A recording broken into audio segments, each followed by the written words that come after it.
Hello everyone, Pastor Tim here, and welcome to week 1 in our study of our book, Freedom from Tyranny of the Urgent. First off, I just want to mention, if you see this book and you're like, that cover looks different than mine, same book. This is just one of the original versions, and you have a more updated version, but the chapters and the information is the same. So real quick, here's what we're going to be doing over the next handful of weeks. Every Monday at 7 a.m., I'm going to release a video offering some reflections on the chapter or chapters that were assigned for that week. If you look down in the description section of this video, you'll see a list of which chapters to read for which week. And so what we're asking you to do is to read the chapters and then watch the video and then get together with somebody, whether it's a phone call, maybe it's a Zoom connection, maybe it's in person over coffee, maybe it's going to somebody's house, maybe it's a group of you getting together, but discuss the discussion questions, some that are in the book and some that I'm going to share with you, and just really glean some truths from the book. And the last thing I want to say is work on applying some of the conclusions you make to your life, right? So it's one thing to read, to think about it, to discuss, and then not do anything. It's like, well, we've made progress because we're thinking about it, but let's be people of action, right? Let's not just think about it, let's do something. So if for each session you can come away with one conclusion at least, that you're going to take an action step in that direction, that would be great. So with that said, let's jump into talking about chapter 1. So chapter 1 starts off with the question, where's your time flying? And then there's the quote here at the beginning by R.E. Neal. It says, nothing is more characteristic of modern life than the complaint, if I only had time. I remember years ago, a communications professor of mine in college, when she was walking across the campus that she was teaching at, she made a point to prove that people aren't really listening a lot of times when they ask you how you're doing, because people would see her and they'd say, hey, how you doing? And she'd go, I'm dead. And they'd go, okay, good, see you later. Right? So sometimes we're so rushed and we feel that there's so much going on that we're not even attentive to what's going on right in front of us in a simple interaction. I thought to myself in relation to this quote and her idea that she shared, when you ask people how they're doing, most people say, good. That's just the kind of standard reaction. And if you ask them, the other kind of common reaction is for people to say, busy. I'm busy. It's kind of a stamp of approval that we put on ourselves, right? We like to say we're busy because it means, well, I'm adding value to the world. I'm really productive. But as I think many of us realize, productivity and being really busy, those two things aren't always lined up. They're not always connected. You can be really busy, but not producing a lot that's of great value. So this first chapter is kind of just getting us to think about the topic of time overall. I want to note that this book was originally written in 1997 when it was first published. And so we're many years from there, and the issues have not changed, and they've gotten more complicated, I think, now, because we have the technology of phones in our hands. We have texting and we have social media in a way that just wasn't happening back in this day.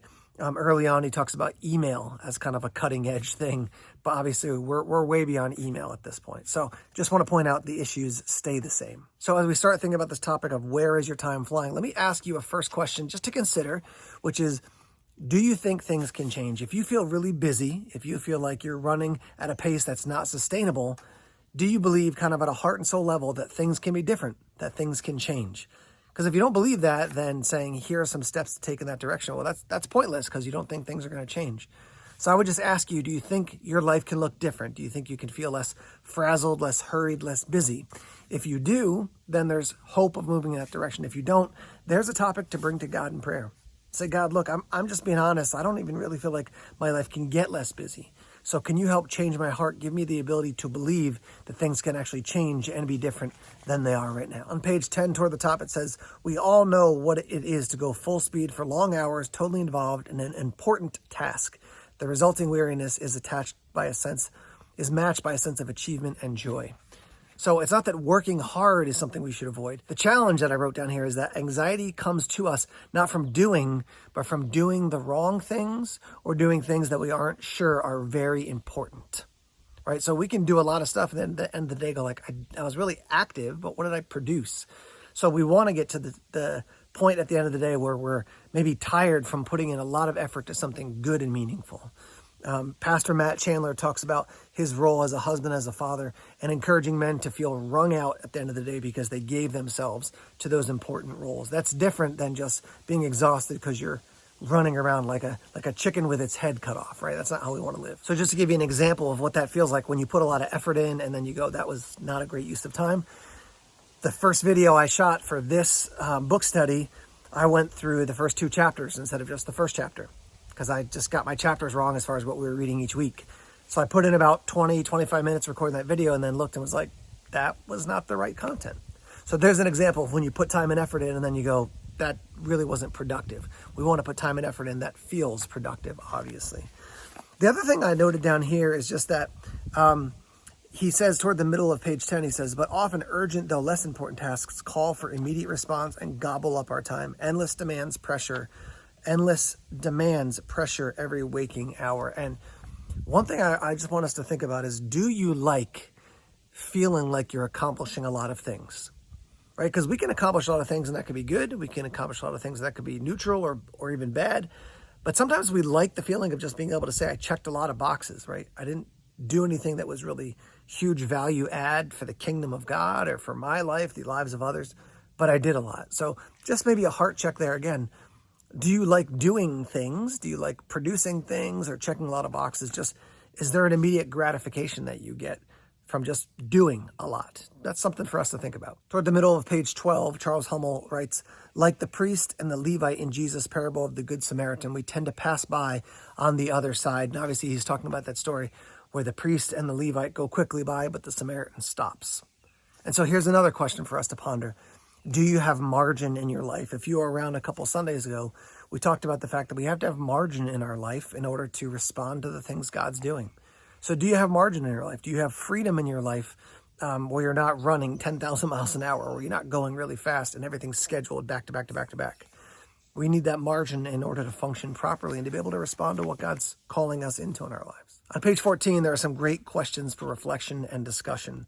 And so I really want to focus on number 2, which, what urgent demands of others weigh most heavily on you? So are there things that other people expect of you that make you feel like you got a lot of pressure on top of you now?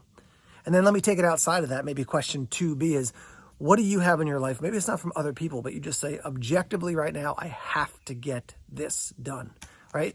So for me, every Sunday, I got to have a sermon prepared unless somebody else is preaching for me.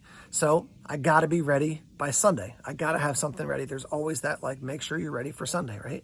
And so I try to organize my schedule to be prepared for every single Sunday. Now, additionally, in my life, some of you know that we're going to be moving from our current house literally right next door into a new house. But that's something else that's kind of, it's not weighing on me, like overwhelming me, but I know there's something coming up that I have to be ready for that. I have to get things done. So that's something that's weighing on me right now, and that impacts how I'm organizing my schedule. So just be aware, what are things in your life right now that feel like I got to get this done? There's things pressuring me to get this done. So I want to encourage you again, read the chapter, watch this video, and then get together with some people to discuss the questions from this video and also use the ones that are in the book. So blessings to you, and we'll see you next session.